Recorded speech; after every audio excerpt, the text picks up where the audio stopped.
Satellite is just, to us, is that guiding light in the sky, you know what I mean? But to your average person, it's what they take from it. Satellite to me is like, you know, when you have loved ones that die and stuff like that, you always would hope that they would go to a better place than where they were on this earth, and they would be looking down on us.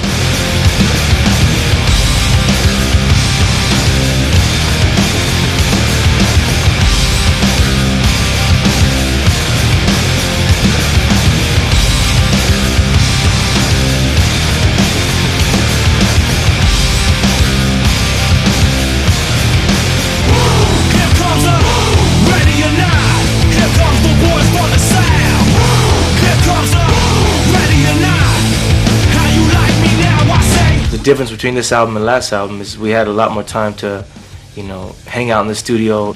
Since 10 years ago, we've always written the same way, you know, on feeling, on passion. You know, these guys get together and they jam and just come up with music that feels good to us. All four of us put a lot of heart into this album. I think it's one of the most passionate and honest albums that we've ever done in 10 years, you know, and so, I mean, I'm very proud of it. I'm very confident in it. For us, it's always been a natural process and a natural progression. For us musically, to always be very experimental and just open to all different styles of music. On this album, we had a few guest appearances. We did a punk rock song with HR, Human Rights, from Bad Brains, now Soul Brains. He's great to us, and getting him was absolutely amazing. It wasn't expected. We never thought it would happen. Ika Mouse, a reggae legend that we did some demo stuff with, you know, a couple years ago, and we decided to put this song. The song's called Ridiculous. It's he decided to come in with us and tear that up with us. HR and Ika Mouse, it was a dream come true, man, because we grew up listening to those kind of guys.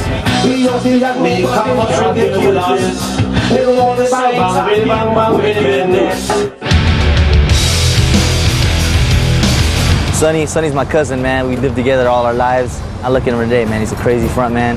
He goes crazy. He's got mad heart, and I think all the kids could see that. For us, or for any band, you always want to have somebody up front who is representative of the band that's got the ability to reach people, or got the ability to talk to people, and people listen to him because they want to. You know what I'm saying? He's been given that gift. Me and Marcos go way back. You know, we started this band about 10, 11 years ago, and I've never played with another guitar player but Marcos, you know what I'm saying? So I just know him as somebody that's got mad soul in his heart. We're gonna do this, we're gonna play music forever, and that's just the way it is, you know what I mean? He's got so much music coming out of him, man, sometimes he just can't get it all out. Trey's the funk master, man. I mean, he brings so much diversity to this band as far as style of playing. You know, when we first met him, he didn't really get into heavy music or anything like that. He was more into funk and R&B and that kind of stuff. So when he came to this band, man, homie just flavored it up in a way that we never thought we'd be able to sound.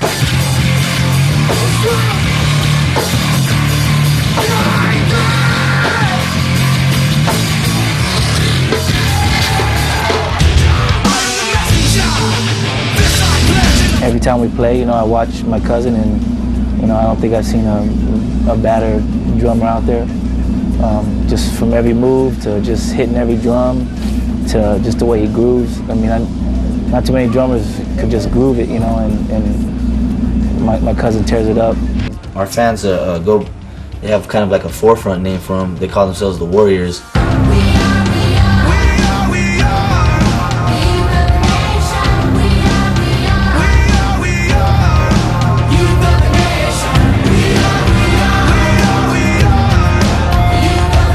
Never try to come off as better than our fans. Our fans, when they come to see us play, they're actually a part of, you know, us playing. Sonny, the way he is on stage, he connects with them in an emotional and every kind of way that you can imagine, you know, musically. And I think that they can see that it's not, you know, a put on. It's not something that's fake, and that it's real. We're just so grateful, man. It's hard to explain, because when we go through town, it's like these kids, they just want to be there and just hang out with us, man. So it's all good.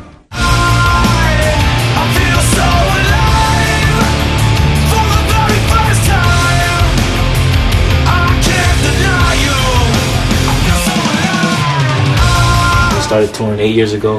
Very much a touring band. And ever since then, you know, we've I think that's what's, you know, has sold our records is our touring base, you know, playing all these shows and getting in front of, you know, an audience and word of mouth.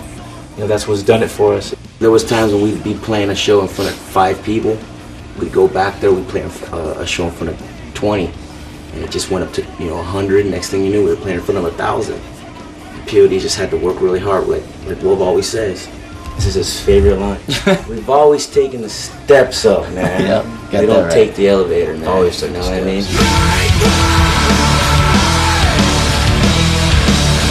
I think for us on this album, this was the album that was the album that POD pretty much had to make.